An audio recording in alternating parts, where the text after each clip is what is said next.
மதிப்புக்கு மரியாதைக்கு பெரிய தாய்மார்களே, நண்பர்களே, நாடகக்கலை ரசிக பெருமக்களே, காலையில் காடு சென்று மாலையில் வீடு திரும்பும் மண்ணை பொன்னாக்கும் மாபெரும் விவசாயி பெருங்குடி மக்களே, தென்னகத்தில் நாடகக்கலைக்கு ஊக்கமும் உற்சாகம் கொடுத்து அமர்ந்திருக்கக்கூடிய ரசிக பெருமக்களே, படித்து பட்டம் பெற்ற பண்புள்ள தோழர்களே, பாவலர்களே, நாவலர்களே, வணிக குல பெருமக்களே, உங்கள் அத்தனைவர்களுக்கும் எங்களுடைய சார்பாக எங்களுடைய நாடக அமைப்பாளர் ராஜ நடிகர் காக்காமணியை சேர்ந்த KR பழனிச்செல்வம் அவருடைய கலை குடும்பத்தின் சார்பாக நெஞ்சார்ந்த நன்றி கலந்த வணக்கத்தை தெரிவித்துக் கொண்டு இதோ இந்த பாஞ்சாலங்குறிச்சியை பரிபாலனம் செய்து வரக்கூடிய வீரம் பொருந்திய வீரபாண்டிய கட்டபொம்ம அரசர் ஊமத்துறை பாண்டியன் இருவருக்கும் மதியில் சிறந்த மதிமந்திரி திவான் தானாபதி பிள்ளையுடைய முடிசாய்ந்த வணக்கத்தை கரங்கூப்பி வணங்கி எம்முடைய கதாபாத்திர துவக்கம் வழக்கம் போல பித்தலாட்டம் ஆரம்பம். அண்ணா இங்கேயும் பித்தலாட்டமா? பித்தலாட்டம் செய்ய தெரியாதான் மந்திரி, சரி இல்லைன்னா எந்திரி.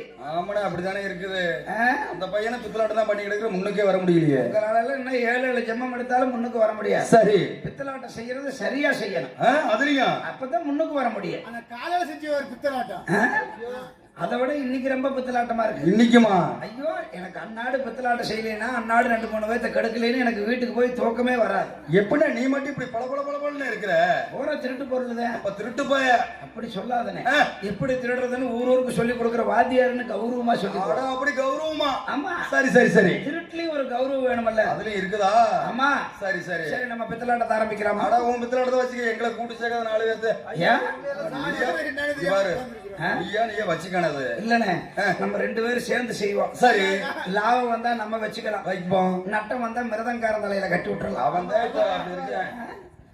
கட்டிடலாம் பேசாம அவன் முகத்தை நினைக்காத மந்திரி 10-15 கடை வாங்கி நான் கொடுக்கவே இல்லை. ஐயா, அவனும் போய் சேர்ந்துட்டானா?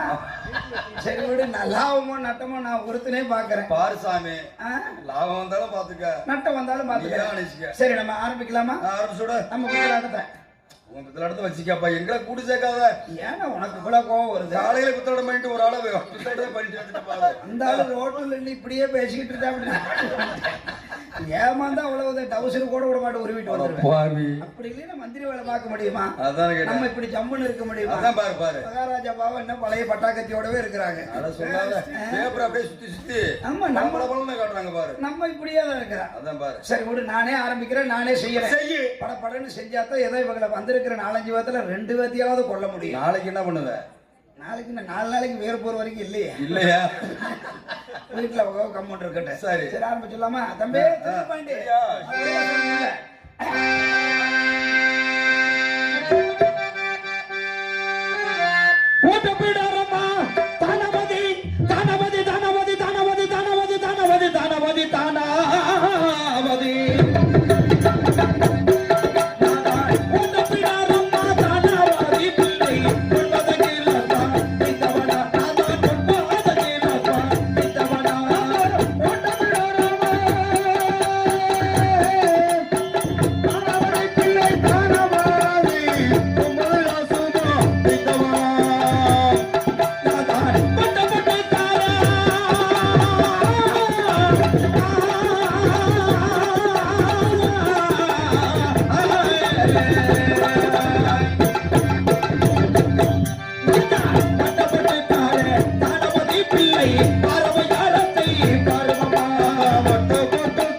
வீட்டுல ஒழுங்கு இவ்வளவு ஓட்டம் ஓடணுமா? என்ன இந்த ஓட்டமா இருக்குது? கட்டபொம்மை ஊமத்துறைக்கு மந்திரி வேலை பாக்குறதுன்னா சின்ன வேலையாடா? என்னடா இதுலயே போட்டு விதைக்கலாம்னு பாக்குறேன் நீ. என்ன எதுக்கு போட்டு போதைக்கிற? அந்த அங்க பாரு அந்த சீன் எல்லாம் எதுக்கு ஆகும்? எப்படியோ போயிட்டு போதா நீ ஓட்டம் தான். கட்டபொம்மை நடமுன்னா சும்மா நினைக்காத. அடே அம்மா இப்படி கிண்ணு கிண்ணு கிண்ணு கிண்ணு வேயிரான்னு விடியால 7 மணி வரைக்கும் போய்கிட்டே இருக்க. சுவாமி சின்ன நாடகம் நினைக்காத. சரி ஏன் இப்படி ஓடுற? அப்படி கேளு. இப்படி ஓடி ஆடி வேலை செஞ்சாத்தேன். சரி கட்டபொம்மை ஊமத்துறை ஒரு 6 லட்சம் 7 லட்சம் சம்பாதிச்சாங்க. அதுல 1 லட்சம் 2 லட்சம் நம்ம திருட முடியும். அதுலயே ஆமா நீன்னு சொல்லுனே. என்ன உனக்கு நாய் நரவல்ல வாய் வச்ச மாதிரியே கோவம் வருது? எங்க சேர்ந்து எண்ணிக்கை கொடுத்த? வர்றது ஆளுக்கு பாதி எடுத்துக்கலாம்டா. அப்படிதான் சொல்றேன். எண்ணிக்கை கொடுத்த எங்களுக்கு. ஐயோ எனக்கு கொடுத்து பழக்கம் இல்ல, திருடிதான் பழக்கம். திருடிக்க நீ ஏன் வச்சுக்க இந்த பள்ளம் பறிச்சு இந்த கல்ல எப்படி பாருடா பாய் போய் எடுத்துட்டா அப்படியே. அந்த சீன் எல்லாம் எதுக்குடா அவன்? எப்படி மூஞ்சில புழுது? ஐயோ அப்படி ஓடணும்னா தம்பி. சரி ஏன்னா மந்திரி வேலை பாக்குறேன்னு சின்ன வேலை கிடையாது. அம்மா இப்படித்தான் கிண்ணு கிண்ணு ஓடி முடிஞ்ச அளவுக்கு நான் நல்லா இருக்கிறேன் போ. உண்மையா இருக்கிறேன் உனக்கு தங்கத்துக்கு. இப்படியாக நானும் என்னுடைய மன்னன் கட்டபொம்மரசரும் ஊமத்துறை பாண்டியரும் தமிழ்நாடு தமிழனுக்கு அந்நிய நாடு அந்நியனுக்கு என்று சொல்லி இந்த பாஞ்சாலங்குறிச்சியை சீரோடு சிறப்போடு ஆட்சி புரிந்து வருகின்றோம். அப்படி இருக்கிற தருவாயில் 6000 மைல்களுக்கு அப்பால் என்று வந்த ஆங்கிலேயர்கள் என்னுடைய மன்னரை பார்த்து வரி கேட்க மன்னரோ மறுக்க போரினால் வெல்ல முடியாத பாஞ்சாலங்குறிச்சி 10 மன்னர்களை சூழ்ச்சியால் தந்திரத்தால் வெல்ல வேண்டும் என்று சொல்லி சமரச பேச்சுவார்த்தை என்று வரவழைத்தார்கள். ராமநாதபுரத்துறைக்கு சமரச பேச்சுவார்த்தை என்றால் நாங்கள் அத்தனை பேர்கள் வருகிறோம் என்று சொல்லி 1000 கம்பளம் 100 மரிபாலம் 64 போர்ப்படை வீரர்கள் 72 பாளையத்து பட்டைக்காரர்கள் இவருடன் மதுரையில் சேர்ந்த மந்திரியாகிய நானும் புறப்பட்டு சென்றேன் ராமநாதபுரத்திற்கு. அங்கு சென்றவுடனே சமரச பேச்சுவார்த்தை என்று சொன்ன துரைமார்கள் மீண்டும் என்னுடைய மன்னரை பார்த்து வரி கேட்க என்னுடைய மன்னரை மறுக்க வாழ்தக்கங்கள் ஏற்பட்டு என்னுடைய மன்னர்கள் கம்பளத்துமார்கள் எல்லோரையும் ராமநாதபுரம் சிறைச்சாலையில் அழைத்து வைத்து விட்டார் அந்த ஜாக்சன் துரைப்பவன். மன்னர்களை ஒரு சிறைச்சாலையிலே இந்த மந்திரியில் சேர்ந்த மந்திரியாகிய என்னை மட்டும் ஒரு தனிச்சிறையில் அடைத்து வைத்து விட்டார்கள். ஏன்னா உன்னை மட்டும் அப்படி கொண்டு அடைச்சாங்க? இந்த மந்திரியோ சூழ்ச்சியில தந்திரத்தில் வல்லவன். சரி, இவன் தப்பித்து செல்வது மட்டுமல்லாமல் மன்னர்களையும் அழைத்து செல்வதற்காகத்தான் எனக்கு ஒரு தனிச்சிறை போட்டாங்க. தனியா அடைச்சிட்டாங்க. தனிச்சிறை இருட்டுச்சிறை. இருட்டுச்சிறையில் அடைத்து வைத்து விட்டார்கள். சரி, அந்த நேரத்திலே வல்ல நாட்டு வாலிபிச்சிங்கம் பகதூர் வெள்ளைத்தேவன் வந்து சிறைச்சாலை இடித்துவிட்டு அங்கிருக்கக்கூடிய மன்னர்கள் கம்பளத்துமார்கள் எல்லோரையும் சிறுமிட்டுக் கொண்டு வந்து விட்டார். ஆனால் இந்த பாஞ்சாலங்குறிச்சியிலே காலையில் கணக்குப்பள்ளி வேலை, மாலையில் மந்திரி வேலை செய்யக்கூடியவன் யார் தெரியுமா? யாரு? இந்த தானாவதி தான். சரி, இந்த பாஞ்சாலங்குறிச்சியிலே 8 லட்சம் பூமி 10 லட்சம் காணி என்று சொல்லப்பட்ட பூமிகளை சம்பாரிச்சு கொடுத்தது யார் தெரியுமா? யாரு? இந்த தானாவதி பிள்ளை தான். சரி, இந்த பாஞ்சாலங்குறிச்சியிலே அதிகம் படிச்சவன் யார் தெரியுமா? யாருப்பா? இந்த தானாவதி பிள்ளை தான். சரி சரி, அதிக படிப்பா? அதிக படிப்பு. எத்தனாவது? 9வது. இதுதான் அதிக படிப்பா? ஆமா, இது அதிக படிப்பான்னு. அதுதான் தம்பி, அந்த காலத்து பெரிய படிப்பு. சரி சரி, இந்த காலத்து 9வது சரி, இந்த காலத்து MA BA சரி. என் பையன் 10வது படிக்கிறியா? அதுக்காக என்னைய உன் மகங்கிறியா? இருக்கட்டும். அப்படி பட்ட படிப்பு படிச்சவங்க 9வதுக்கே இந்த கணக்கு பண்றான்னா இன்னும் 10 12 எல்லாம் படிச்சிருந்தா எவ்வளோ? ஐயோ, ஒரு வயலையும் தரத கூட மாட்டேன். இப்ப மட்டும் என்ன, இப்படிப்பட்ட பெரிய படிப்பை படிச்சவன் நான் தான். சரி, மந்திரி இல்லைன்னா மகாராஜா கிடையாது, மகாராஜா இல்லைன்னா மந்திரி கிடையாது. அப்ப நான் இல்லைன்னா இவங்க கிடையாதுல்ல. எப்படி? அப்பேற்பட்ட என்னை ராமநாதபுரத்தில் தன்னந்தன்மையாக விட்டு விட்டு வந்து விட்டார்கள். ஏன் விட்டு சென்றார்கள்? எதற்காக விட்டு சென்றார்கள்? ஒன்றுமே புரியவில்லை. நானும் 48 தினங்கள் சிறைச்சாலையிலே அன்ன ஆதாரம் இல்லாமல் வாடினேன், வதங்கினேன். அன்னமே இல்லாம 48 நாள் சோறே கிடையாது. 48 நாள் சோறே இல்ல. சோறே இல்ல. 48 நாள் சோறு இல்லாம எத்த சோட ஆளா நிக்கிறியே. 48 நாள் சோறு சாப்பிடுறத எத்த சோட ஆள் நிப்பேன். இந்த மேடை பூரா நான் தான் நிப்பேன். 48 நாள் சோறு இல்லாதனால இழைச்சு போயிட்டேன். சோறு இல்லையா? சோத்துக்கு என்ன பண்ண? சோத்துக்கு சுப்பிரமணிய யோசனை கேட்டேன். அவன் போயிட்டியா? சோறு கிடையாது. அப்பதான் துறைமார்கள் முடிவெடுக்கிறாங்க. என்ன தெரியுமா? இந்த பாஞ்சாலங்குறிச்சி உருவாவதற்கு காரணமே மந்திரி தான். மந்திரியை ஒழித்து விட்டால் மன்னர்கள் தானா போய் சேர்ந்துருவாங்க அப்படின்னு சொல்லி திட்டம் போடுகிறார்கள். சரி, திட்டம் தீட்டியதோடு மட்டுமல்லாமல் என்னுடைய கரங்களை கட்டி என்னை கொல்ல வேண்டும் என்று அழைத்து சென்றார்கள் தூக்கு மேடை நோக்கி. உண்மை? ஆமாமா. சரி, தூக்கு மேடை கருகாமல் சென்றேன். வகுத்தேன், வழி எடுத்தேன், தந்திரம், துறைமார்களை வணங்கினேன்.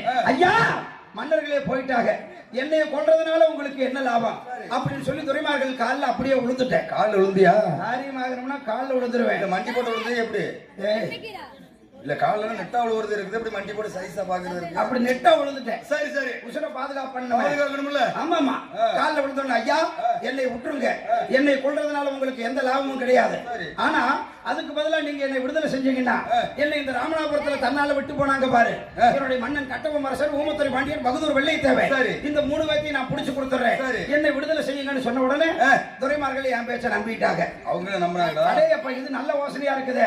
இந்த தானாவதி பிள்ளையை வச்சுட்டேன், கட்டபொம்மு, ஊமத்துறை, பாதரவல்ல, இந்த 3 பேத்தையும் பிடிக்கணும். சரி அப்படின்னு சொல்லி என்ன வந்து நான் என்ன சொல்றேனோ அதெல்லாம் கேட்கறாங்க. நீ சொன்னது பூரா கேட்கறாங்க மறுபடியும். ஆமாமா. சரி, அப்ப எனக்கு உடனே விடுதலை கிடைக்குது. அப்பதான் நான் சொல்றேன், ஐயா ஐயா விடுதலை செஞ்சா மட்டும் பத்தாது. சரி, 48 நாள் உங்களுடைய அரண்மனையில் எனக்கு சாப்பாடு கிடையாது. அதனால அரண்மனைக்குள்ள கூட்டி போய் எனக்கு வயிறார விருந்து கொடுக்கணும். ஆமா, என்ன விழிச்சு பாக்குறப்பதான். ஆமாமா. சரி, கிடைக்கிறப்பதான் பயன்படுத்திக்கணும். அதனால அரண்மனையில் எனக்கு வயிறார விருந்து படைக்கணும். சரி, விருந்து கொடுத்தா மட்டும் பத்தாது. அதாவது பாஞ்சாலங்குறிச்சி போறோம்னா என்னால் நடந்து போக முடியாது. சரி, அதனால எனக்கு ஒரு பல்லாக்கு ஏற்பாடு செய்து கொடுக்க வேண்டும். நான் பல்லாக்குன்னா இந்த பூ பல்லாக்கு தானே? இல்ல, 108. அட, பூ பல்லாக்கு தானே, மேல 3 செம்பு கம்பி. சொர்க்கரதம் இல்ல, 108 இல்லப்பா. மந்திரிக்கு மரியாதை செய்யக்கூடிய தண்டிகை பல்லாக்கு. அடாமும் பல்லாக்கு தான். என் பல்லாக்கு தானாவதி பிள்ளையினுடைய தண்டிகை பல்லாக்கு. தண்டிகை பல்லாக்கு. ஆமா, அந்த பல்லாக்கு அலங்காரம் செஞ்சுட்டு வரணும். சரி, அந்த பல்லாக்குல உட்கார வச்சு என்னைய பாஞ்சாலங்குறிச்சி கூட்டி போகணும்.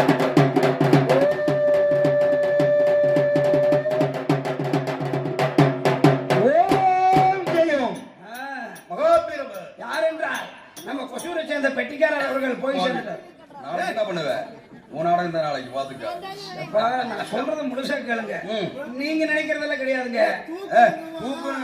ஐயோ, தூக்குறதுன்னு என்னை உசுரோட உட்கார வச்சு துரைமார்கள் தூக்கிட்டு போறது. எப்படி படுக்க வச்சாங்களா இல்ல நெட்டா இல்ல உட்கார வச்சாங்களா? ஆளு உயரமா இருந்தா படுக்க வச்சிருவாங்க, குட்டையா இருந்தா உட்கார வச்சிருவாங்க. என்ன வச்சு தூக்குனாங்க? என்னைய உட்கார எப்படி படுக்க போட்டுருப்பாங்க? படுக்க போட்டு, ஆமா, பாட்டில் எல்லாம் தலைக்கு வச்சிருந்தாங்க கண்ணாடி பெட்டிக்குள்ள. அடையாப்பா நீ வேற, பல்லாக்குல உட்கார வச்சிருக்காங்க. ஓஹோ, மந்திரிக்குன்னு தனி பல்லாக்கு இருக்குது, மகாராஜாவுக்குன்னு தனி பல்லாக்கு இருக்குது. அந்த பல்லாக்குல என்னை உட்கார வச்சு திரைமார்கள் எல்லாருமே தூக்கிட்டு போறாங்க. ஆட்டம் பாடத்தோட பாஞ்சாலங்குறிச்சி ஒரு 10-12 பேர் முன்னாடி அடிச்சுக்கிட்டே போயிருப்பாங்க. அது நீ வச்சிருக்கிற ட்ரம் செட் பார்த்து இது வேறப்பா. ஏப்பா நீ வேற என்னை பல்லாக்கள் உட்கார வச்சு துரைமார்கள் ஆட்டம் ஆட்டத்தோட போறாங்க. ஆட்டத்தோட? எப்படி தெரியுமா? சொல்லு. இந்த தானாவதி பிள்ளையை வச்சு மகாராஜாவை பிடிச்சிட்டா விக்டோரியா பேரரசு நமக்கு பொண்ணும் பொருளும் பட்டம் பதவி பணம் காசு எல்லாம் கிடைக்கும் சரி. அப்படிங்கிற ஆசையில நான் மேல உட்கார்ந்துருக்கு என்னை பல்லாக்களை தூக்கிட்டு ஆட்டம் பாட்டத்தோட நாங்கள் அனைவருமே புறப்பட்டோம் பாஞ்சாலங்குறிச்சி நோக்கி. எப்படி தெரியுமா? அந்த கட்டபொம்மனை பிடிக்க வேண்டும் அல்லேலா மமதில்லேலோ, கனத்த சம்பளம் ஆக்க வேண்டும் அல்லேலா மமதில்லேலோ, கட்டபொம்மனை பிடிக்க வேண்டும் ஏலேலா மமதில்லேலோ, கனத்த சம்பளம் ஆக்க வேண்டும் ஏலேலா மமதில்லேலோ, கட்டபொம்மனை பிடிக்க வேண்டும் அல்லேலா மமதில்லேலோ, கனத்த சம்பளம் ஆக்க வேண்டும் அல்லேலா மமதில்லேலோ, கட்டபொம்மனை பிடிக்க வேண்டும் ஏலேலா மமதில்லேலோ, கனத்த சம்பளம் ஆக்க வேண்டும் ஏலேலா மமதில்லேலோ, உமதுரையா பிடிக்க வேண்டும்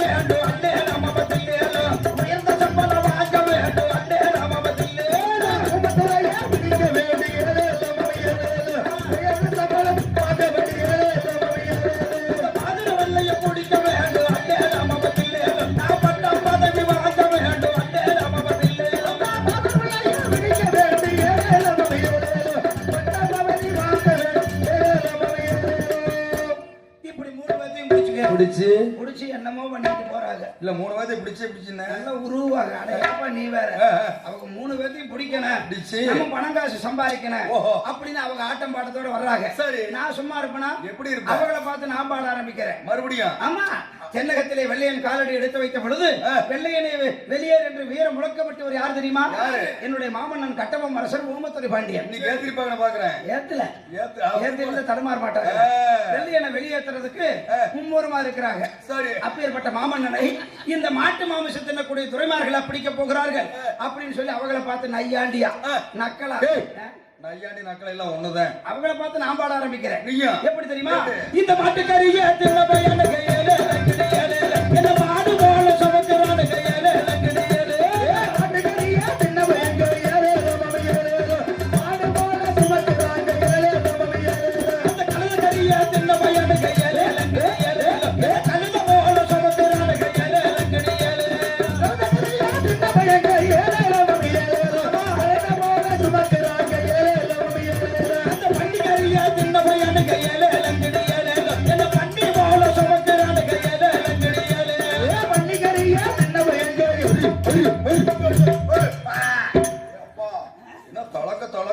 ஊருக்கே வெட்டி போட்டா கூட போதும்.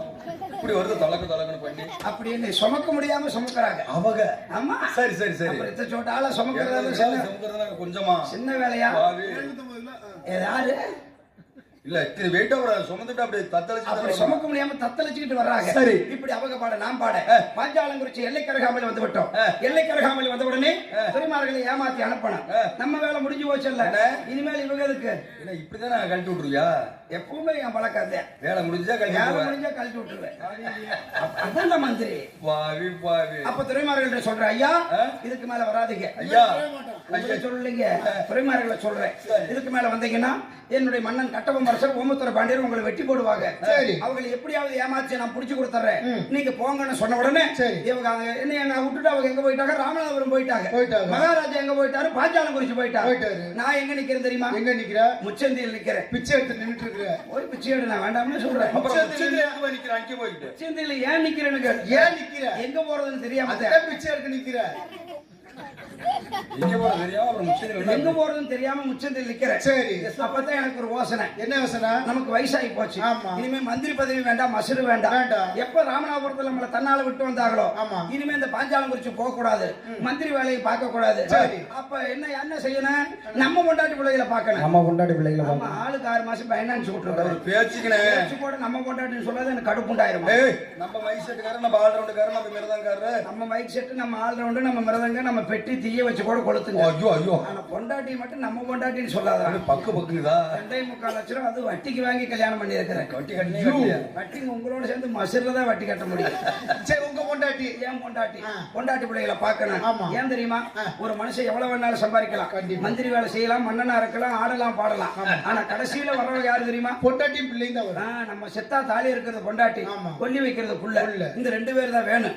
நமக்கு மந்திரி பதவி வேண்டாம் அப்படின்னு நேரம் எங்க போறது தெரியுமா? புறப்பட்டு கோப்பப்பட்டியில் என்னுடைய இல்லமாகிய ஓட்டப்படாரத்துக்கு. சரி. அங்க போன உடனே 48 நாள் கழிச்சு நம்ம புருஷன் எப்போ வருவான்னு திறந்து வச்சிருக்கணுமா இல்லையா? திறந்து வச்சிருப்பாங்க. நாய் நரி கோழி எல்லாம் உள்ள மூந்துரும்னா மூடி வச்சிருப்பாங்க. அச்சோடா வீட்டு கதவு திறந்து வச்சிருக்கணும். ஆனா கதவு உள்தாப்பா போட்டிருக்கு. உள்ள ஆள் இருக்கும். அதை சொல்லாதடா, எனக்கு பக்கு பக்குங்குது. ஏன்னா நாடகத்துக்கு வந்தாலே எனக்கு பயமா இருக்குது. உள்டாப்பா போட்டதா உள்ள ஆளுதானே இருக்குவாங்க. ஆள் இருக்குவாங்க. அண்ணே கதவு சாத்திருக்குது. ஆமா. உள்ள தாள் போட்டுருக்குது. ஆமா. அதுல உள்ள ஆள் இருக்காங்களா இல்லையா? என் பொண்டாட்டிய மகன் இருப்பாங்க. அதான் நான் உள்ள 2 பேர் இருப்பாங்க. அழைத்தேன் என்னுடைய மனைவியை கண்டே பூங்காவனம் என்று. எப்படி அந்த வனமெல்லாம் வெளியில போயிருச்சு. உள்ள இருந்து கூப்பிட்டேன். சரி. கூப்பிட்ட உடனே உள்ள இருந்து சத்தம் வருகிறது. எப்படி? யாரடா நீ? என்னை கண்ணே பூங்காவனம் என்று அழைக்கின்றாயே, யார் நீ என்று கேட்டால் என்னுடைய மனைவியானவள். சரி. அம்மா, நான் தான் உன் புருஷன் தானாவதி பிள்ளை அப்படின்னு நான் சொல்ல, நீ என்னுடைய கணவனா இருக்க முடியாது என்று மறுத்து பேசினாலே என் பொண்டாட்டி. ஏமா அப்படி சொல்றேன்னு கேட்டேன். பாஞ்சாலங்குறிச்சியிலே பகதூர் வெள்ளைத்தேவருடைய கல்யாண காரியம் நடந்தது. அந்த கல்யாணத்துக்கு நான் போயிருந்தேன். அப்ப ராமநாதபுரம் மீட்டிங் போயிருந்த கம்பளத்துமார்கள் மன்னர்கள் எல்லாருமே இருந்தாங்க. உங்களை மட்டும் காணவில்லை. ஓடோடு சென்றேன், மன்னரை சந்தித்தேன், எல்லாரும் வந்துட்டீங்களே, உங்களுடைய மந்திரி என் புருஷன் தானாவதி பிள்ளை எங்கேன்னு கேட்டேன். மன்னர்கிட்ட கேட்டேன். அப்ப நான் கேட்ட கேள்விக்கு நம்முடைய மகாராஜா என்ன சொன்னார் தெரியுமா? உன்னுடைய கணவன் ராமநாதபுரம் எழுகோண சப்ஜெயிலே நடந்த சண்டையிலே இறந்து விட்டாங்க என்று சொல்லி இருக்கிறார்கள். இந்த சண்டால பாவி செத்து போயிட்டேன்னு சொல்லிருக்காங்க. மரணம் அடைஞ்சிட்டார். மரணம் அடைஞ்சிட்டியா? சிவலோக பதவி சொர்க்கலோக பதவி எல்லாம் ஒண்ணுதான். என்ன சொன்னாங்க? பட்டு படகுல எல்லாம் ஒண்ணுதான். பேசாம இரு. மந்திரி என் பொண்டாட்டி போய் மகாராஜா கிட்ட என் புருஷன் எங்கேன்னு கேட்க அதுக்கு அவங்க இறந்து விட்டதாக சொல்லிவிட்டார்கள். செத்து போயிட்டேன்னு சொல்லிட்டாங்க. எல்லாம் ஒண்ணுதான். அதை ஏன்டா சும்மா அழுத்தி சொல்றேன்? போய் என் பொண்டாட்டி கிட்ட போயல்ல, என் பொண்டாட்டி போய் மகாராஜாவை பார்த்து கேட்க. என்ன கேட்க? என் புருஷன் எங்கன்னு கேட்க. அவங்க இறந்து விட்டதாக சொல்லிவிட்டாங்க. புடுங்கினாங்க. சும்மா சும்மா அதவே சொல்லாத அழுத்தி அழுத்தி வாய் சொல்லு வனவாசம். பால் வண்டி கூட சாப்பிட்டோம். யாரு? பால் வண்டி இல்லையா? நேற்று அப்படிதான் என் மேல ஒரு பால் வண்டி வந்து மோதி நான் நின்றுட்டு இருக்கிற வண்டி டிச்சு பண்ணி கூட கிடக்குது. சரி மந்திரி, என் பொண்டாட்டி கிட்ட போய் செத்து போயிட்டேன்னு சொல்லிட்டாங்க. சாமி சாமி உன் காலில் ஓட அதுவே சரி விடு விடு தாண்டி வேணாம் இங்கிட்டு. எங்க போய் தாண்டது? தாண்டவே முடியாது. என் பொண்டாட்டி கிட்ட செத்து போயிட்டு அதே தாண்ட சரி இறந்து விட்டான்னு சொல்லிட்டாங்க. சரி மகாராஜா தெரியாம சொல்லிட்டார். சரி நான் தான் உசுரோட வந்துட்டேன். நீ வாமா வெளியிலன்னு கூப்பிட்டேன். என் பொண்டாட்டி திறந்துகிட்டு வர்றா. சரி வீட்டுக்கு கதவை வாயை புறக்காத. இல்ல திறந்துகிட்டு வர அப்படிங்க. வீட்டுக்கு கதவை திறந்துகிட்டு வர்றா. அப்ப என் பொண்டாட்டி பார்த்தா எப்படி இருக்கிறது? எப்படி இருக்குது? நான் வைத்த பொட்டு இல்ல, இல்ல கை நிறைய போட்டிருக்கிற வளையல் இல்ல, தலை நிறைய வச்சிருக்கிற மல்லிகை பூவும் இல்ல, வண்ண வண்ணமாக உடுத்திருப்பாளே ஆடைகளும் இல்ல.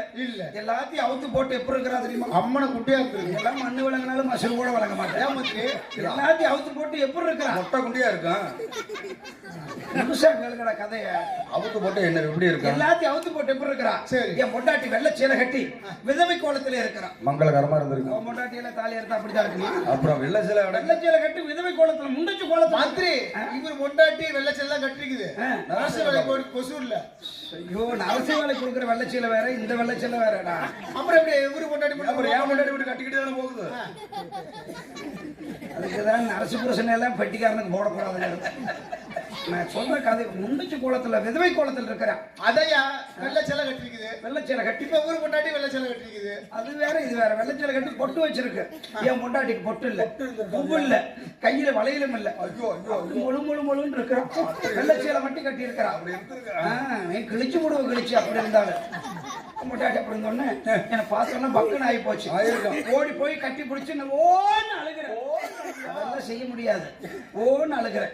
அவ அழுக, நான் அழுக. ரெண்டு பேத்துக்கு ஒளி இருக்குமே. எப்படி பார்த்த மாதிரியா சொல்றேன்? நீர் தண்ணி ஒளி இருக்கு. ஆமா கட்டி பிடிச்சு அழுதானே ஒழுதுருச்சு. சரி என்ன பண்ண? நம்ம துண்டு எடுத்து தொடச்சுக்கிட்டேன். துண்டை தொடக்கிறியப்பா? கண்ணீர் தண்ணி தானே தொடக்கிறேன். அதுதான் சொல்றேன். தொடச்சுக்கிட்டு ஏமா எப்படி இருக்கிறேன்னு கேட்டேன். சரி நீங்க செத்து போயிட்டு தான் மகாராஜா சொன்னார். புருஷன் செத்ததுக்கு அப்புறம் எதுக்கு தாலின்னு சொல்லி நான் இந்த முண்டச்சு கோலத்துல இருக்கிறேன்னு சொல்லி என் பொண்டாட்டி அழுகிறான். சரி இப்படி செய்யலாமாடா? டேய் அது எங்க செய்யறாங்க? இப்படி செய்யலாமாடா? என்ன செஞ்ச? அவருக்கே தெரியல, கதையா மறந்துட்டா. அப்படியே கட்டவ மனசுல முகத்திர பாண்டி இப்படி செய்யலாமா? நான் உசுரோட இருக்கிறப்ப என் பொண்டாட்டி கிட்ட வந்து நான் செத்து போயிட்டு தான் சொல்லி என் பொண்டாட்டியை முண்டிச்சு கோலத்துல ஆளாக்கிட்டாங்க. ஒரு பொம்பளையால் வந்து புருஷன் எங்கன்னு கேட்டா ஒரு ஆறுதலுக்கு என்ன சொல்றாரு? இந்த வர்றாரு, இந்த அதோ வர்றாரு, நாளைக்கு வந்துறாரு, இதோ வர்றாரு. வந்துகிட்டு இருக்கிறார் இப்படின்னு சொல்லணும். ஆமா. ஆனா நான் செத்து போயிட்டு தான் சொல்லி என் பொண்டாட்டி தாலி அறுக்க வச்சு சரி.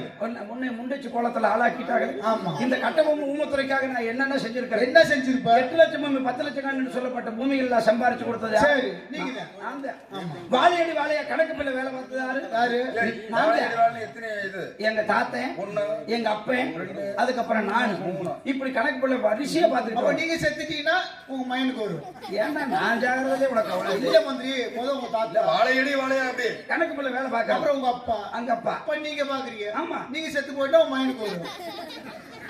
சரி விடுறா, ஊர்ல கட்டு பாரு அம்மா வராது. எதுக்கு நான் ஜாகிரதை வா அப்படி செத்தாதானே இல்ல, நான் சொல்றது பையனுக்கு வர வேலை. விடுறா. சக்கரை சொன்னா இன்னைக்கு இல்ல மந்திரி, உங்க தாத்தா இருந்தா செத்து போயிட்டாரு. ஆமா. கொப்பா இருந்தா செத்து போயிட்டாரு. இப்ப நீ இருக்கிற, எப்ப சாவ? நீ செத்து போயிடுவ. நானா அந்த பதவி உங்க மைனுக்கு வருமா வராதா? வரு அதுதான் சொல்லுவாங்க கதையில. சரி அதை விடுறா தம்பி. அந்த கட்டபொம்மு அரசருக்காக என்னென்ன செஞ்ச தெரியுமா? என்ன செஞ்சீங்க? நன்றியுள்ள நாயா உழைச்சண்டா. நான் என்ன வீதிங்க மகராசன போய் தின்னு நான் வேணாம்னு அப்புறம் நன்றி உள்ள நான் என்ன அப்படி ஒரு உண்மையான மந்திரிடா. அப்படியா? அப்படிப்பட்ட மந்திரியை செத்து போயிட்டு தான் சொல்லிட்டாங்க. இவங்களை என்ன செய்யணும்னு கேட்டேன். அப்பதான் என் பொண்டாட்டி சொல்றான், எப்ப நீங்க உசுரோடு இருக்கிறப்ப என்னை தாலியா இருக்க வச்சாங்களோ இதுக்கெல்லாம் காரணம் யாரு? பகதூர் வெள்ளை தேவை. சரி. ராமநாதபுரம் சிறைச்சாலையில இருந்து எல்லாத்தையும் சிறைமிட்டு கொண்டு வந்தானே, இந்த மந்திரி மட்டும் ஒரு கண்ணுக்கு தெரியலையா? இதுக்கெல்லாம் காரணம் யார்? வெள்ளை தேவன் தானே. அந்த வெள்ளை தேவை உசுரோடு இருக்கிறப்பவே அவன் பொண்டாட்டி வெள்ளையம்மா தாலியா இருக்கணும். அப்படி பொண்டாட்டி கட்டணும். அப்படி கட்ட சொன்னா நீ வந்து தொத்தலா தோங்கலா கட்டி என் முன்னாடி அப்படி சொல்றா. அப்படி அறுக்கலைனாலும் நீங்க அறுக்க வைக்கணும். ரொம்ப அறுக்க வைக்கணும். ரொம்ப அறுக்க விட மாட்டேன். அப்படி கச்சில் முடிச்சு கூட கொண்டு விடுவேன். அப்படி செய்யலனே என் புருஷன் கிடையாது, என் முகத்துல முழிக்காதீங்க அப்படின்னு என்னை வெளியே தள்ளி மறுபடியும் உள்ள போய் கதவை தாப்பா போட்டுக்கிட்டு. அப்ப அந்த 47 அப்படியே தான் இருக்குது, விரதம் அப்படியே தான் இருக்குது. வச்சுக்க சாமி சாமி இந்த சீசனுக்கு அப்படியே வையி. வந்து தொண்டை நல்லா இருக்கு. விளையாட்டு அப்புறம் முக்கிட்டு தான் கிடக்கணும். சரி, பொண்டாட்டி வச்ச கேட்டாதான் வாழ்க்கையில முன்னுக்கு பேச்ச கேட்டாத்தான் இவர்களை எப்படியாவது கெடுக்கணும்னு சொல்லி நேர பாஞ்சாலங்குறிச்சி போறேன். கட்டபொம்மு அரசரை சந்திக்கிறேன். அவரை சந்திச்சோன்னா இதுதான் முத பொய் ஆரம்பி. இதான் முத பொய். மகாராஜா, நான் இன்னைக்கு இருப்பணும் நாளைக்கு இருப்பணும் தெரியாது. நாளைக்கு சாவணும் என்னைக்கு சாவணும் எனக்கே தெரியாது. பொய் சொல்றேன்டா. அது நான் தான் பொய் சொல்றேன். நாடகத்தை முடிச்சுட்டு காலையில கூட சாவு. வீரபுண்ணாடத்துக்கு வந்துரு, மறந்துடாத. அதெல்லாம் நான் சாகர மாதிரி இருந்தா 10 வருஷத்துக்கு முன்னாடி சொல்லு மந்திரி. நீங்க சொன்ன இப்ப இருப்பியோ நாளைக்கு இருப்பியோ நீங்க எதிர்பார்க்கறது நடக்காது. ஏகப்பட்ட விதத்தை கொலபாதகம் பண்ணிட்டு தான் நான் போவேன். பொய் சொல்றேன். அதனால என்னுடைய மகனுக்கு கல்யாண கோலத்திலே காதலி விழா செய்ய வேண்டும், நெல் வேண்டும் என்று கேட்டேன். சரி. அப்ப மகாராஜா வழக்கம் போல இல்லைன்ட்டார். தெரியல, நீ தான் கேட்கணும் உங்க கூட்டாளிய. கையில் இருக்கிற பட்டாவாளை கொடுங்க, நான் எங்கேயாவது போய் வட்டிக்காவது கடனுக்காவது நெல் வாங்கிட்டு வரேன்னு சொல்லி 2வது போய் சொல்றேன். சரி. அடுத்து அந்த பட்டாவாளை வாங்கிட்டு நேரம் எங்க போறேன் தெரியுமா? ஊமத்துறை மகாராஜாவை சந்திக்கிறேன். அவர்கிட்ட ஒரு பொய்ய சொல்றேன். எப்படி தெரியுமா? பாளையங்கோட்டையில் இருக்கக்கூடிய வெள்ளக்காரனுக்கு சொந்தமான நெல்லை பெரிய மகாராஜா கொள்ளையடிக்க சொன்னாருன்னு இப்படி பிரட்டி அடிச்சு அங்கனையும் பிரட்டி அடிக்கிறேன். அங்க ஒரு பொய். இவ்வளவுதானா பொய் இருக்குதா? இன்னும் விடியாத நாடகம் முடிச்சு உங்களை வண்டி ஏற்றுற வரைக்கும் வெறும் பொய்யாத்தான் இருக்கு. சரி. அந்த பொய் சொன்ன உடனே அப்ப நான் என்ன செய்யணும் மந்திரின்னு அவர் கேட்கிறாரு. அந்த நெல்லை கொள்ளையடிக்கிறதுக்கு 1000 கம்பளத்துமார் வேணும், நெல்லை சுமக்கிறதுக்கு 1000 பொதிமாடு வேணும் அப்படின்னு சொன்ன உடனே அவரு நம்பி என்னை எல்லாத்தையும் அனுப்பி வச்சுட்டாரு. அவரு உன்னை நம்புறாரு. ஏண்டா ஊர் மக்கள் என்ன நம்புறப்போ இவங்க நம்ப மாட்டாங்க. கடையூர்ல இருந்து நம்பி வந்திருக்க அப்படி அந்த பள்ளி வேலை. பின்ன இந்த நெல்லை எப்படியாவது கொள்ளையடிக்கணும் அப்படின்னு சொல்லி கம்பளத்துமார்களை கூட்டிட்டு எங்க போறேன்? பாளையங்கோட்டை போறேன். பாளையங்கோட்டையில நெல்லுக்கு காவல் இருக்கக்கூடிய மாபெரும் வீரர்கள் கருப்பண்ண தேவன், பாண்டிய தேவன், வேளாண்டி குடும்பம், அந்த 3 பேர்த்தையும் சந்திக்கிறேன். நெல்லை கடனா கொடுன்னு சொன்ன உடனே அவங்க மறுத்துட்டாங்க. அப்ப நாங்க சும்மா இருப்போமா? நானு பள்ளிவேலு பெருமாள் மாமன் நாங்க 3 பேரும் நாங்க சாதாரண ஆளுகளா எப்படா கொடுக்காம இருக்கலாம்னு ஒருத்தருக்கு சண்டை வந்து நான் இவங்க 2 பேர்த்தையும் ஏத்துறேன். அட்டி மாமா புட்டி மாமான்னு சொன்னோன்னே இவங்களும் என் பேச்சை நம்பிட்டு போய் அவங்களை அடிச்சு அந்த 3 பேர்த்தையும் கொலையும் பண்ணி நெல் எல்லாத்தையும் கொள்ளையடிச்சு மாட்டு மேல பாரத்தை போட்டாங்க. ஆனா நீ ஒரு 2 ஆளாவது போட்டு தள்ளி இருப்பாங்க. கொலைக்கேசல் உள்ள போறதுக்கு நான் செக்க வச்சுட்டு ஓரம் அடிக்கிறது எப்படி அடிக்கிறாங்க அப்படியே தொட்டில ஆட்டிட்டு பிள்ளைய கிளியில விட்டுருங்க. அதான நம்ம வேலை. அப்படி அந்த நெல்லை கொள்ளையடிச்சு இந்த நெல்லை எங்க வச்சிருக்க தெரியுமா? என்னோட இல்லமாகிய ஓட்டப்படாரத்துல பத்திரமா வச்சிருக்கேன். அரண்மனை கொண்டு போனா ஐயோ ஒத்த மகன் கல்யாணத்துக்கு இத்தனை நெல்லான அதையும் பிடிங்கி வச்சுக்குவாங்க. அதனால அங்க கொண்டே வச்சிருக்கிறேன். இப்ப நேரம் எங்க போகணும் தெரியுமா? நேரம் பாஞ்சாலங்குறிச்சி போகணும், மகாராஜாவை சந்திக்கணும், பாளையங்கோட்டையில் நடந்த விவரத்தை எடுத்து சொல்லணும். இப்படி செய்யலாமா மந்திரின்னு அவரு கேட்பாரு. ஐயோ இதுக்கு நான் காரணம் இல்லைங்க, கூட இருந்ததுதான் நானு. நெல்லை கொள்ளை அடிச்சது கொலை செஞ்சது எல்லாமே கம்பளத்துமார்கள் தான், எனக்கு ஒண்ணும் தெரியாதுங்கன்னு பழிய தூக்கி அவங்க மேல போட வேண்டியது. விரட்டி அடிக்கணும். நம்ம கூடவே இருக்க வேண்டியது, குள்ளநரி வேலை செய்ய வேண்டியது. இப்ப மறிச்ச மாதிரி அந்த குழியில இங்கேயே போட்டு இவங்களை புதைச்சிட்டு போயிட்டே இருக்க வேண்டியது. சரி, பள்ளி செல்வம் என்ன ஆனா அப்படி பள்ளி செல்வன் இந்த விரட்டு அவன் ரொம்ப சந்தோஷப்படுவேன். ஐயோ, 3 வாரத்தை புதைச்சு அவனுக்கு 6000 ரூபாய் மிச்சம் இல்ல. அதுக்குதானே அவன் என்னை 15 வருஷமா கூடவே வச்சிருக்கான். அவன் வச்சிருப்பானா? அவன் என்னை விட எட்டப்ப வேலை பார்ப்பேன்.